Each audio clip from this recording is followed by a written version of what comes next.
It's Bullseye. I'm Jesse Thorn. Alfred Molina started his acting career almost 40 years ago. First on British TV, movies later on. His first big part came in Raiders of the Lost Ark, 1981. He plays one of the guides that betray Indiana Jones in the beginning of the movie. Pretty crazy start, right? Since then, he's gotten over 150 acting roles. He's responsible for a bunch of other unforgettable scenes in movies like Boogie Nights and Chocolat and Coffee and Cigarettes. Recently, he starred in the first season of Feud, the FX series. It's set in 1962. It tells the story of the rivalry between Bette Davis and Joan Crawford when they were filming their movie Whatever Happened to Baby Jane. Molina plays Robert Aldrich, the movie's director. He's great, as always. In fact, he just earned an Emmy nomination for his work. In this clip from the pilot episode, Molina's character's on the phone trying to convince a reluctant Bette Davis, who's played by Susan Sarandon, to team up with Joan Crawford and take the part. Bette, listen, here's the deal. Crawford's name on the marquee gets us distribution. I need her to get the picture made, but I need you to make the picture great. Keep talking. Bette, listen, I've made my share of steaming piles of but every now and again I get a chance to work with an artist like you, someone who isn't afraid to leap off a cliff. Most people are terrified to go anywhere near the edge. Now that gets me excited. I'm a kid again. Everything's possible. Bette, I promise you this is going to be the greatest horror movie ever made. And Baby Jane's the greatest part you'll play since Margot Channing. All right, answer this question and don't lie. Why this picture? Honestly, I'm not being offered anything else. Alfred Molina, welcome to Bullseye. It's great Thank to have you on the show. Thank you. Nice to be here. Your character on Feud's entire story is suffused with this combination of bravado and entitlement and terror. Like, there is not a moment when you are not staring down the end of your career at the same time as there is not a moment that you are presuming that everyone on Earth should just do what you say. I think that's true. And it's very true, I think, of a lot of people, particularly white males in the industry at that time. I mean, there was, I don't think Robert Aldrich's generation even spoke in terms of entitlement and privilege. I don't think those words would even have occurred to them, that it was an issue, that it was just the way things were. I mean, there's a wonderful moment in the series when Alison Wright's character, Pauline, confides in Robert and says that she's written this script and she really feels like she wants to direct it. And he basically says to her, no, that's not going to happen because women don't direct movies. And he doesn't say it with any sort of meanness. It's just the way it is. It's just a fact. And I think that sort of true is that the fact that existed, that situation existed, allowed men like Robert to both sort of be very conscious of how their careers were oscillating, and at the same time assuming that what they said went. And it's it must. I imagine someone like Robert couldn't exist today, maybe in the movies, only unless they were literally rhino-skinned. You play a lot of bad guys. Do you find yourself liking them when you play them? I suppose on some level you do. One does. I think on some level you kind of have to embrace them. Not that you sort of endorse anything, but you have to. Maybe liking isn't quite.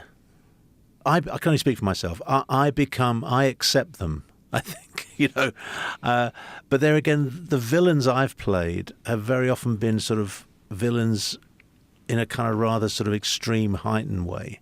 They haven't always been comic book villains, but they've often been men who have done bad things for a good reason, or have done bad things,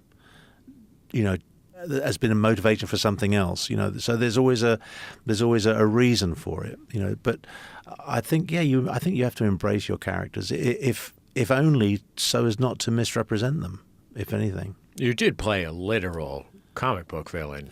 I did, yes, you played Dr. Octopus in Spiderman 2. Yeah, which I have to say, I think is probably the best, is probably my favorite comic book movie, and you're wonderful in it.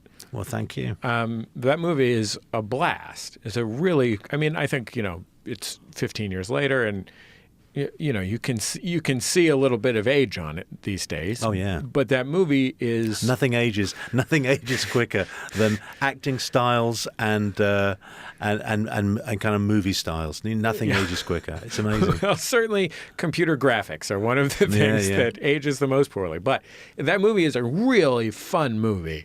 And I wonder if you're playing a character that is like literally an evil genius, like an actual literal semi-robotic evil genius.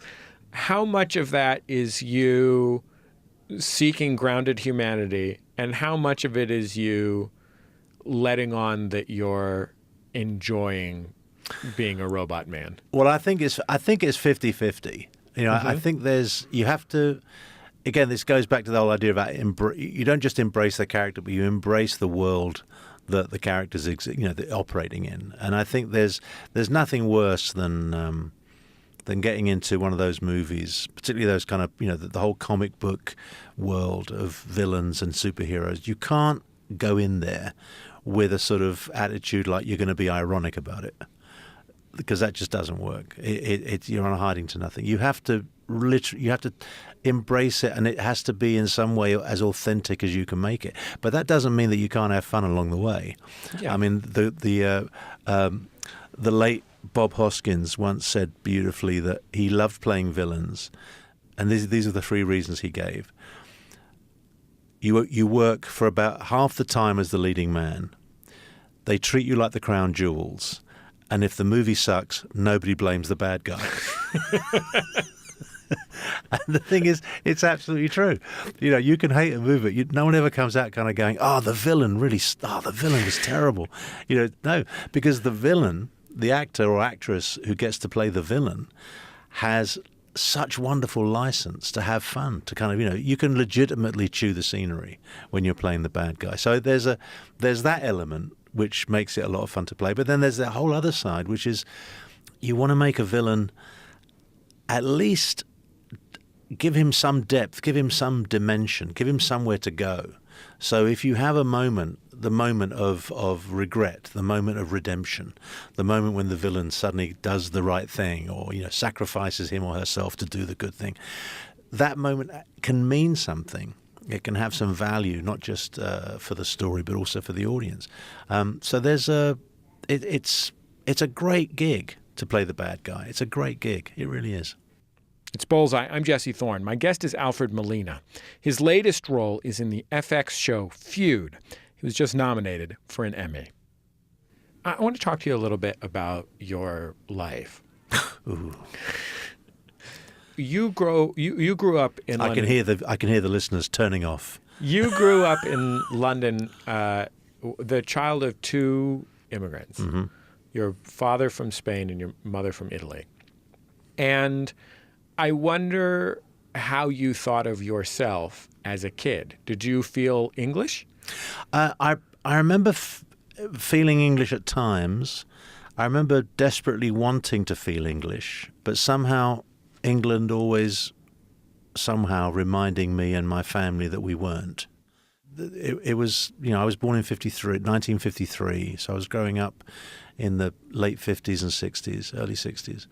And the war, World War II, was still very much alive in people's memories. It was only 20-something years before. There were still people who were active in politics, in the culture, in everyday life, who had direct experiences of the war and so on. So it was a huge event, and something which completely colored and influenced everything about, life in Britain. Including people's opinions of Spaniards and Italians? Yeah, because the Italians had been for a while, sort of allied with Nazi Germany.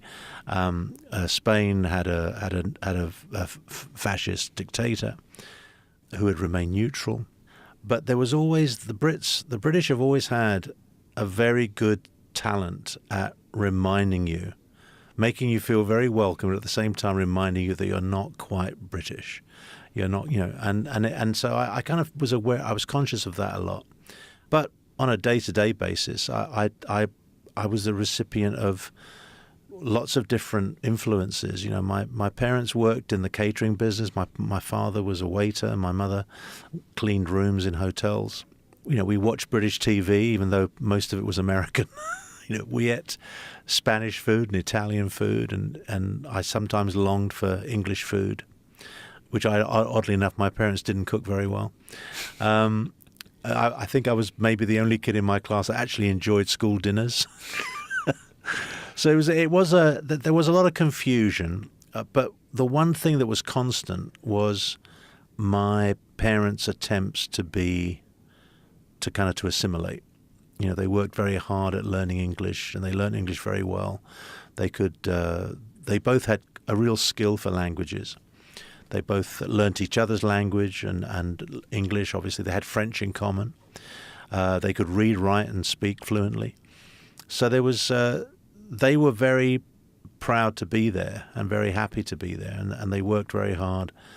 But there was always, I can remember being told by my very first agent, because I went through drama school. My full name is Alfredo, and I went through drama school as Alfredo, and then my first agent said, "Oh, you'll have to drop the O, darling. You'll be otherwise you'll be playing Spanish waiters your whole life."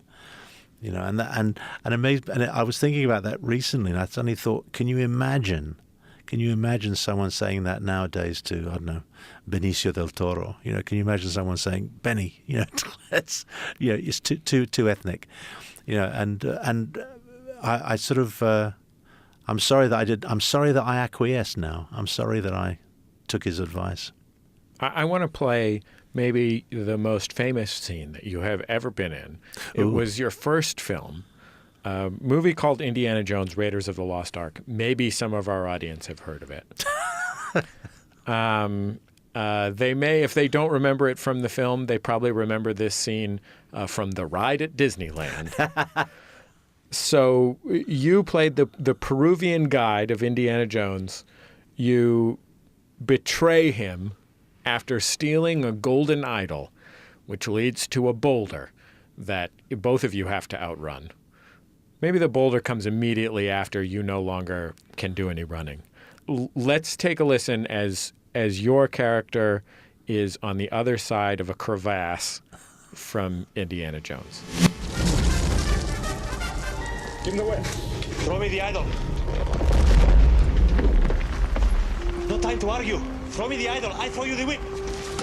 Give me the whip. Adios, señor.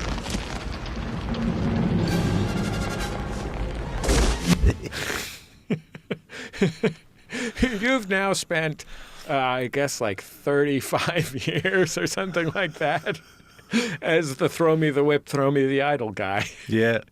Nothing wrong with that.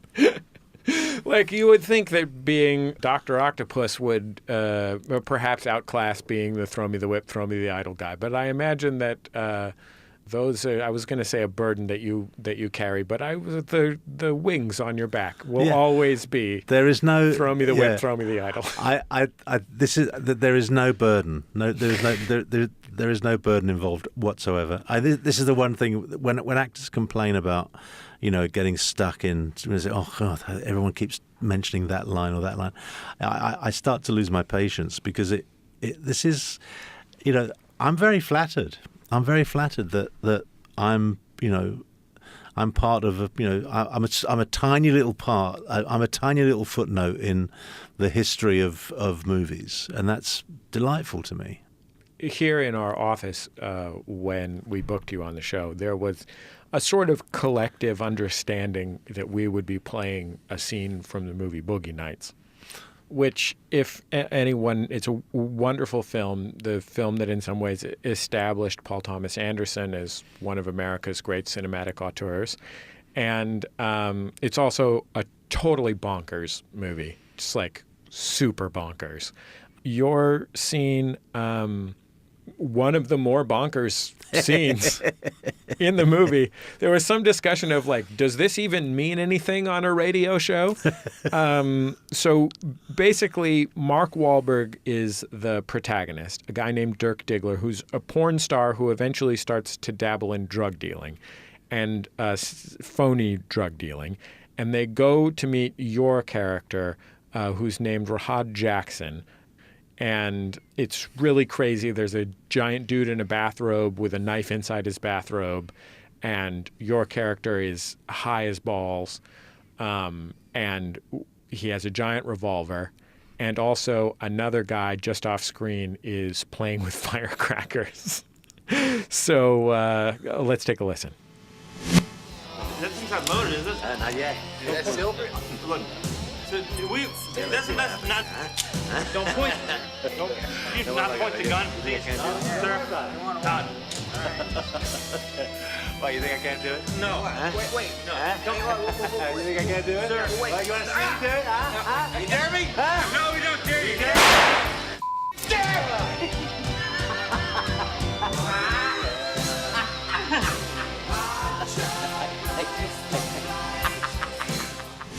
There's this version of that scene that a guy made and put up on Vimeo where he removes the music digitally. And it is so crazy and intense.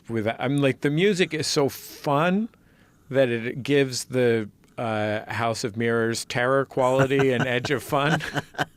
Like the fact that everything is to the tune of Sister Christian, this goofy song.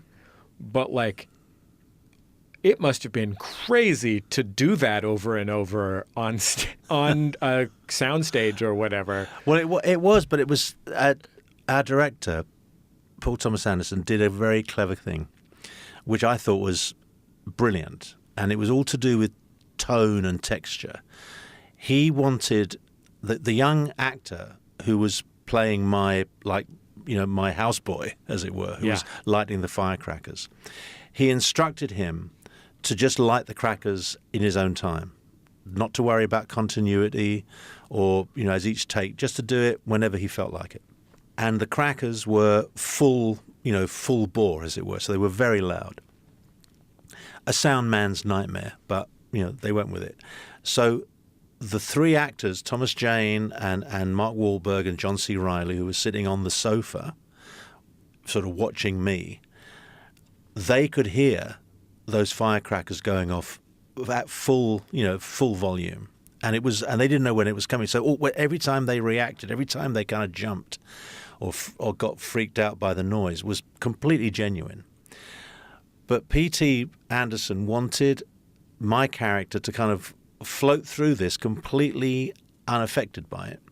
So what we did was I plugged up one ear was completely plugged up, so I couldn't hear anything. And in the other ear, there was an earwig, so I could hear the dialogue. So when the firecrackers went off, all I heard was like a faint sort of, like a very faint sound, like in the back. So it didn't cause any reaction in me. So Rahad Jackson is wandering through the scene, eerily kind of completely unaffected by it. And just that simple decision created a very weird vibe. And it worked so beautifully because I was supposedly the character was supposed to be as high as a kite, and it was such a stroke. I thought it was a stroke of genius on his part. Do you, as an actor in your 60s who have performed every single kind of role, relate to the part of Robert Aldrich, the character you play on Feud, who has just worked? Yeah, I do. I think part of why I enjoyed playing Robert so much, and I didn't get to meet any of his surviving relatives or anything. I didn't have any sort of insightful conversations with people who knew him on a personal level. I just garnered what information I could from what's out there in the public domain.